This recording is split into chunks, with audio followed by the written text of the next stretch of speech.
Hello friends, welcome to my YouTube channel. और आज की वीडियो में हम पढ़ने वाले हैं सिंधु घाटी सभ्यता के कुछ इम्पॉर्टेंट प्लेसेस। ठीक है, क्योंकि इसमें से बहुत से प्रश्न आपके एग्जाम्स में पूछे जाते हैं कि किस स्थान से क्या चीज़ प्राप्त हुई थी। ठीक है, तो शुरू करते हैं। हमारा सबसे पहला जो स्थान है दैट इज़ हड़प्पा। हड़प्पा सिंधु घाटी सभ्यता का खोजे जाने वाला पहला स्थान था जिसे दयाराम साहनी ने खोजा था। कब की गई थी इसकी खोज? 1921 में। ये मैं आपको पिछली वीडियोस में भी बता चुकी हूँ कि किस तरह से इसकी खोज हुई थी। तो दयाराम साहनी ने 1921 में सिंधु घाटी सभ्यता का पहला स्थान खोजा था जो कि था हड़प्पा। ठीक है, और कहाँ पर खोजा गया था? ये स्थान खोजा गया था पाकिस्तान के पंजाब प्रांत में। भारत जब पाकिस्तान और भारत विभाजित हुए तो पंजाब का कुछ हिस्सा पाकिस्तान में चला गया और कुछ हिस्सा भारत में रह गया। तो जो हिस्सा पंजाब की साइड चला गया वह उसी हिस्से में था हमारा हड़प्पा नामक स्थान। ठीक है, जो कि कौन सी नदी के किनारे है? रावी नदी के तट पर स्थित है। तो प्रश्न यहाँ से इंपॉर्टेंट बनता है कि हड़प्पा सभ्यता का हड़प्पा जो स्थल है वो किस नदी के तट से खोजा गया था? तो आंसर आएगा रावी नदी के तट से। ठीक है, अब यहाँ से क्या क्या इंपॉर्टेंट चीज़ें हमें प्राप्त हुई थी? तो सबसे पहले हमें तांबे की इक्का गाड़ी या बैलगाड़ी प्राप्त हुई थी। दूसरा, यहाँ से मछुआरे का एक चित्र प्राप्त हुआ, कांसे का दर्पण, देवी माँ की मूर्ति और हिरण का पीछा करते हुए कुत्ते की कांसे की मूर्ति। क्योंकि यह कांसे युगीन सभ्यता थी तो यहाँ से कांसे की बहुत सी चीज़ें प्राप्त हुई थी। ठीक है, तो हड़प्पा सभ्यता दयाराम साहनी 1921 पंजाब के पाकिस्तान के पंजाब प्रांत के रावी नदी के तट से यह खोजा गया था। यहाँ से तांबे की इक्का गाड़ी या बैलगाड़ी प्राप्त हुई जिससे बहुत बार क्वेश्चन पूछा गया है। मछुआरे का चित्र, कांसे का दर्पण, देवी माँ की मूर्ति, हिरण का पीछा करते हुए कुत्ते की कांसे की मूर्ति। यहाँ से एक अन्नागार भी प्राप्त हुआ है। अन्नागार मोहनजोदड़ो और हड़प्पा दोनों स्थानों से ही प्राप्त हुआ है। ठीक है, अब नेक्स्ट जो हमारा प्लेस खोजा गया था वो था हमारा मोहनजोदड़ो। मोहनजोदड़ो जिसका मतलब होता है मृतकों का टीला, और इसकी खोज की थी R.D. बनर्जी, यानी कि R से राखल, D से दास। ठीक है, राखल दास बनर्जी ने 1922 में मोहनजोदड़ो नामक स्थान को खोजा था। और ये स्थान भी हमें कहाँ से मिला है? पाकिस्तान से मिला है। तो पाकिस्तान के पंजाब प्रांत के लरकाना जिले में सिंधु नदी के तट पर। ठीक है, याद रखने वाली बात यह है कि मोहनजोदड़ो जो था वो सिंधु नदी के तट पर खोजा गया था और हड़प्पा जो था वो रावी नदी के तट पर बसा हुआ था। ठीक है, अब मोहनजोदड़ो से कौन से विशेष चीज़ें मिली हैं? सबसे पहले विशाल स्नानागार। ठीक है, विशाल स्नानागार यहाँ से प्राप्त हुआ है। कांसे की नर्तकी की मूर्ति, पशुपति महादेव की मोहर। ठीक है, जिससे ये पता चलता है कि हाँ ये पशुपति देव की पूजा करते रहे होंगे। दाढ़ी वाले मनुष्य की पत्थर की मूर्ति, यानी कि जिसे पुजारी की मूर्ति समझा गया है।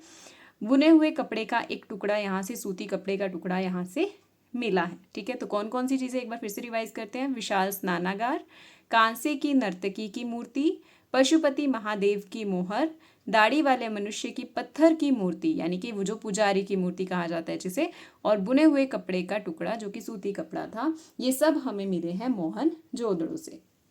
नेक्स्ट आता है हमारा चहुंदड़ो। चहुंदड़ो भी एक इम्पॉर्टेंट प्लेस था। ये भी पाकिस्तान से ही खोजा गया था और इसकी खोज की थी N.G. मजूमदार ने 1931 में। ठीक है, 1931 में चहुंदड़ो की खोज N.G. मजूमदार ने की थी और ये सिंध नदी के तट पर सिंध प्रांत पे मिला था। ठीक है, तो ये भी पाकिस्तान के सिंध प्रांत से मिला था। तो ये तीन इंपॉर्टेंट प्लेसेस जो थे हड़प्पा सभ्यता के, हड़प्पा, मोहनजोदड़ो और चहुंदड़ो, ये तीनों ही पाकिस्तान में अवस्थित हैं। ठीक है, अब चहुंदड़ो से क्या क्या चीज़ें मिली? सबसे पहला जो क्वेश्चन बनता है, मनका बनाने का कारखाना कहाँ मिला? तो चहुंदड़ो से। एक ईंट पर बिल्ली का पीछा करते हुए कुत्ते के पंजों के निशान भी हमें चहुंदड़ो से मिले। और उसके अलावा प्रसाधन सामग्री, यानी कि मेकअप का जो सामान है जिसमें काजल, लिपस्टिक आदि होते हैं, वो सब हमें चहुंदड़ो से मिले हैं। ठीक है, तो ये हो गए तीन इंपॉर्टेंट प्लेसेस। अब अगला इंपॉर्टेंट प्लेस है दैट इज कालीबंगा। कालीबंगा की खोज अमलानंद घोष ने की थी 1952। अब तक ये जो तीन इंपॉर्टेंट प्लेसेस थे हड़प्पा, मोहनजोदड़ो और चहुंदड़ो, इनके सन ईयर्स पूछे जाते हैं कि कब खोज हुई थी। बाकी के इतने इंपॉर्टेंट नहीं है, बट हाँ मैंने लिख दिए हैं।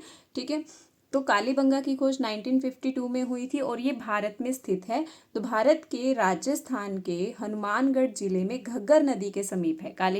कालीबंगा कहाँ पर है? घग्गर नदी के समीप स्थित है। कालीबंगा का मतलब क्या होता है? काले रंग की चूड़ियाँ, ठीक है। तो ये स्थान किस लिए प्रसिद्ध हुआ? तो सबसे पहला पॉइंट तो हो गया कि काले रंग की चूड़ियों के कारण इसका नाम कालीबंगा पड़ा और यहाँ से तांबे की काले रंग की चूड़ियाँ मिली हैं। दूसरा, यहाँ पर घर कच्ची ईंटों से बने होते थे। बाकी हड़प्पा की जो बाकी स्थान है सभी में पक्की ईंटों का यूज़ किया गया है, यहाँ पर कच्ची ईंटों से का भी यूज़ किया गया है। इसके अलावा कपास की खेती के अवशेष कालीबंगा से मिले हैं। जुते हुए खेत के अवशेष, जिससे पता चलता है कि ये कृषि किया करते थे, तो जुते हुए खेत के अवशेष भी कालीबंगा से मिले हैं। एक लकड़ी का हल मिला है और तांबे का बैल मिला है। तो ये सब चीज़ें हमें कहाँ से मिली हैं? कालीबंगा नामक स्थान से मिली हैं। अब चलते हैं अगले कुछ इंपॉर्टेंट प्लेसेस की तरफ। हमारे अगले इंपॉर्टेंट प्लेसेस में आ जाता है हमारा, सबसे पहले आता है हमारा लोथल। लोथल जो कि वो भी भारत में ही मिला है। इसकी खोज की थी आर राव ने 1953 में। 1953 में आर राव ने लोथल स्थान को खोज निकाला था। ये स्थान भारत में गुजरात में खंबात की खाड़ी के पास साबर नदी तट के पास है, ठीक है। और इसकी विशेषताएं क्या हैं? अब क्योंकि हमारा जो सिंधु घाटी सभ्यता के लोगों का व्यापार मेसोपोटामिया से होता था, तो इसके साक्ष्य क्या मिले हैं उससे भी, जो पिछली वीडियो में मैंने बताया था कि कुछ साक्ष्य मिले, वहाँ भी बताया गया था कि लोथल में मेसोपोटामिया की एक मोहर प्राप्त हुई है, ठीक है। तो यहाँ से क्वेश्चन बन सकता है कि हाथी दांत से बनी मेसोपोटामिया की मोहर कहाँ से मिली है? तो सही उत्तर होगा लोथल। यहाँ पर युगल कब्रगाह के चिन्ह मिले हैं। चावल के साक्ष्य यहीं से मिले हैं। शतरंज और चालाक लोमड़ी की कहानी वाली मोहर भी लोथल से मिली है। और अगर पूछा जाए कि सिंधु घाटी सभ्यता की बंदरगाह वाला क्षेत्र कौन सा है, तो सही उत्तर होगा लोथल, ठीक है। तो अब फिर पॉइंट रिवाइज करते हैं, क्या क्या मिला है। हाथी दांत से बनी मेसोपोटामिया की मोहर लोथल से मिली है। युगल कब्रगाह लोथल से मिली है। चावल और शतरंज के साक्ष्य लोथल से मिले हैं। चालाक लोमड़ी की कहानी वाली मोहर हमें लोथल से मिली है और लोथल ही सिंधु घाटी सभ्यता की एक बंदरगाह थी। उसके बाद आता है हमारा अगला important place, that is Surkotada. Surkotada क्यों इंपॉर्टेंट बन जाता है? क्योंकि यहाँ से यही एक ऐसी जगह है जहाँ से हमें घोड़े के अवशेष मिले थे, घोड़े के अस्थि पंजर मिले थे। इसकी खोज किसने की थी? जेपी जोशी ने की थी 1964 में। 1964 में जेपी जोशी ने सुरकोटदा नामक स्थान की खोज की थी। यह गुजरात के कच्छ जिले के शादीकोर नदी के तट के पास है। और मेन इंपॉर्टेंट बात क्या हो गई यहाँ पर? घोड़े के अवशेष मिले थे। उसके बाद आता है बनावली।